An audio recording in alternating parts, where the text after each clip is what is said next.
भाजपच्या उमेदवाराच्या पतीने राष्ट्रवादी अजित पवार गटाच्या उमेदवारावर केला प्राणघातक हल्ला।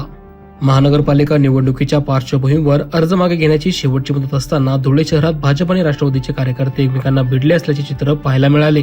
धुळे शहरातील रामनगर पाण्याच्या टाकी येथे प्रभाग क्रमांक 5 चे निवडणूक कार्यालय असून त्या ठिकाणी उमेदवारी मागे घेण्याची प्रक्रिया सुरू असतानाच भाजपचा व राष्ट्रवादी अजित पवार गटाचा वाद उफाळून आला आणि हा वाद इतका टोकाला गेला की प्रभाग क्रमांक 5 मधील भाजपच्या उमेदवाराच्या पतीने राष्ट्रवादी काँग्रेस पक्षाचे उमेदवार असलेले रमेश बोरसे यांच्यावर धारदार शस्त्राने प्राणघातक हल्ला केल्याचा गंभीर आरोप राष्ट्रवादीच्या उमेदवाराकडून करण्यात आलाय।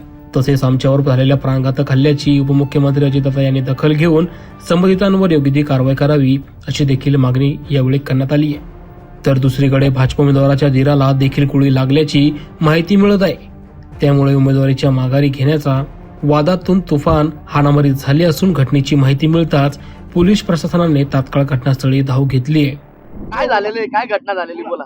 माझे नाव रमेश महादेव बोरसे, मी वार्ड क्रमांक 5 मधून उमेदवारी करते, प्रभाग ड भागातून, आणि राष्ट्रवादी काँग्रेसकडनं मला उमेदवारी मिळाली आहे।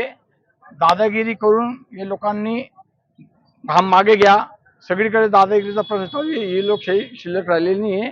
मला हाताला आणि पायाला सागर कांबळे या व्यक्तीने कोयता मारलेला आहे। तिची गाडी एक विनोवा गाडी त्याच्यापाशी, त्या गाडीमधून डायरेक्ट कोयता काढताना त्या भागात CCTV सुद्धा आहेत। त्या CCTVवर त्याचं कोयताचं हत्यार दिसेल आणि बहुतेक लोकांना धुळ्यातून बहुतेक लोकांना दम दिला जातोय आणि त्याच्यावर अशी योग्य ते, आणि त्याच्यावर पहिले खुनाचे गुन्हे दाखल आहेत। त्या खुन्याचा करण्याचा त्या BJPवाल्यांनी त्यांना उमेदवारी कशी दिली हे आम्हाला कळत नाही। त्यामुळे लोकशाही काही जिवंत राहिलेली नाही धुळ्यात शहर महाराष्ट्रामध्ये। त्यामुळे सगळ्या लोकांनी त्याच्यावरती आम्ही पोलीस स्टेशनला गुन्हा दाखल करणार आहेत। बस मी मांदे अजित पवार गटातून उमेदवारी करतोय आणि त्यासाठी अजितदादांनी उपमुख्यमंत्री माननीय उपमुख्यमंत्र्यांनी त्या गोष्टीची दखल घ्यावी ही नम्र विनंती। काही वाद झाल्याची माहिती आहे, काय माहिती आहे सर प्राथमिक? धुळे शहरामधील देवपूर भागातील नेहरू चौक या परिसरामध्ये वादावादी झाल्याची माहिती प्राथमिक प्राप्त झालेली आहे। पोलीस घटनास्थळी आलेले आहे, इथे शांतता आहे। ज्याप्रमाणे तक्रार येतील त्याप्रमाणे गुन्हे दाखल करून पुढील तपास केला जाईल।